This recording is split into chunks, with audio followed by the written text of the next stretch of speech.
আজকে তোমাদেরকে দেখাবো আমি একটা সিম্পল মেকআপ লুক, যেটা তোমরা চটপট করে নিয়েই কোথাও বাইরে বেরিয়ে যেতে পারো বা ঘুরতে যেতে পারো। তো ফার্স্টেই করতে হবে মুখটা ক্লিন। তো আমি মুখটা ক্লিন করে চলে এসেছি, এবার যাবো স্টেপ ওয়ানে। তো স্টেপ ওয়ানটা হচ্ছে মুখটাকে টোনিং করে নিতে হবে। একটা ভালো টোনার দিয়ে মুখটা ভালো করে টোনিং করে সেটাকে একটু শুকিয়ে নিতে হবে। তারপরে ফেসটা ময়শ্চারাইজ করতে হবে। অ্যাজ ইউজুয়াল দেখো, আমি একটা জেল ময়শ্চারাইজার নিয়েছি। তো তোমরা ভালো মতোই জানো যে সামারে জেল ময়শ্চারাইজার করা ভালো, যাতে মুখটা ঘেমে ঘেমে না যায়। তো ফেসটা আমি ময়শ্চারাইজ করার পর লিপটাকেও ময়শ্চারাইজ করে নিতে হবে, যাতে লিপস্টিকটা পরলে সেটা স্মুথ অ্যাপ্লাই হয়, যাতে ফেটে ফেটে না যায়।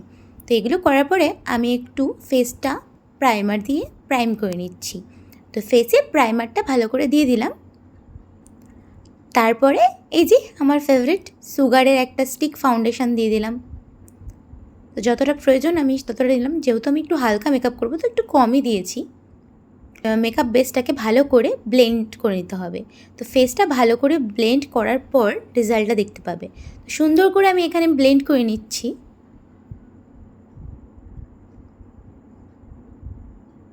আমি এখানে কোনো কনসিল বা কিছু করিনি, কারণ এটা খুব সিম্পল মেকআপ আছে, সেই জন্য। তোমরা যদি একটু হেভি মেকআপ করতে চাও তাহলে এখানে তুমি কনসিল করে নিতে পারো। তো তারপরে দেখতেই পাচ্ছ যে আমি আইব্রোটা ফিল করে নিচ্ছি। তো নর্মালি করব, যাতে বোঝা না যায় বেশি, যে কোনো অ্যাথেস্টেটিক লুক না আসে, যে খুব একটা হেভি লুক দিচ্ছে। তো নর্মাল আইব্রোটাকে ফিল করে নিলাম। এরপরে সুগারেরই একটা লুজ পাউডার দিয়ে বেসটাকে সেট করে নিচ্ছি। তো পাউডারটাকে লাগিয়ে নিলাম। তো ভালো করে এবার পাউডারটা ফেসে অ্যাপ্লাই করে নেব, মানে ভালো করে বসিয়ে দেব, যাতে মেকআপটা লক হয়ে যায়।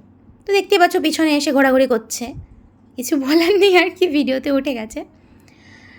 তো এরপর একটু কথা বলে নিয়েছিলাম, ওই জন্য এরকম লাগছে ভিডিওটা। তারপরে চলে এসেছি কাজল।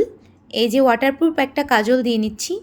দেখতেই পাচ্ছ যে সামারের মেকআপ হচ্ছে, তো যতটা তোমরা ওয়াটারপ্রুফ প্রোডাক্ট ইউজ করবে তত ভালো। সোয়েটিং হলে তোমাদের অতটা প্রবলেম হবে না বা ঘেটে যাবে না। তো এখানে কাজলটা আমি উপরের লিডে আর নিচের লিডে ভালো করে লাগিয়ে নিলাম। তারপরে চলে আসছি মাস্কারাতে।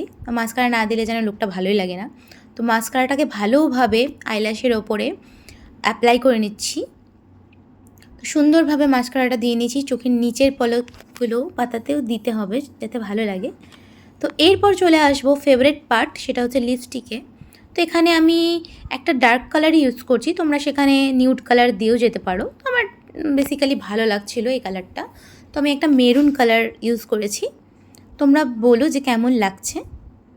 তো লিপস্টিকটা খুব সুন্দরভাবে অ্যাপ্লাই করে নিতে হবে তোমাদের ঠোঁট বরাবর। তো লিপস্টিকটা অ্যাপ্লাই হয়ে গেছে। এইবার আমি একটা হাইলাইটার দিয়ে নিচ্ছি। তো এটা আমার খুবই পছন্দের জিনিস, যেহেতু স্কিনটা অতটা গ্লোয়িং না, তো আমি চাই যে আমার স্কিনটা একটু গ্লো গ্লো দেখাক, সেই জন্য একটু হাইলাইটারটা দিয়ে নিচ্ছি। তো তোমাদের সেটা পছন্দ, তোমাদের এটা অপশান, তোমরা দিতেও পারো নাও দিতে পারো। তো আমি এখানে একটু দিয়ে নিচ্ছিলাম, যাতে ফেসটা আমার একটু চকচক করে আর কি। যেহেতু আমি একটু মেলায় যাচ্ছিলাম, তো একটু চকচকে ভাব, স্মোকি ভাব ভালো লাগবে। তো তোমরা যদি সাটল লুক চাও তো এগুলো স্কিপ করতে পারো। তো এখানে মেকআপ ফিক্সার দিয়ে বেসটা ফিক্স করে নিলাম পুরো। তো এবার কমপ্লিট লুক দেখো, আমি একটা ছোট্ট কালো টিপ পরে নিচ্ছি। তো কালো টিপটা কি ভালো লাগছে তোমরাই বলো। এরপরে আমি একটা ইয়াররিং পরে নিচ্ছি। তো আমি চুলটা বেঁধে নিয়েছিলাম বিনুনি করে। এরপর আমি একটা নলক পরে নিয়েছি, যেহেতু আমি যাচ্ছিলাম রথের মেলায়, তো আমি ভাবলাম এই নলকটা পরে নিলে একটু মিষ্টি লাগবে আর কি দেখতে। তো আমি একটু পরে নিয়েছিলাম। তো ফুল লুকটা তোমাদের কেমন লাগছে জানিও। তো এই সিম্পল অ্যান্ড এত সুন্দর মানে আমার চোখে তো তোমাদের কেমন লাগলো একটু আমাকে জানিও। তো এখানে একটু পোস্টোজ মেরে নিচ্ছিলাম আর কি। তোমাদের লুকটা যদি পছন্দ হয় তো আমাকে একটু কমেন্ট সেকশানে জানিও যে ভালো লাগছে। থ্যাংক ইউ সো মাচ সবাইকে ভিডিওটা এতক্ষণ দেখার জন্য। Thank you so much. Hare Krishna, Radhe Radhe.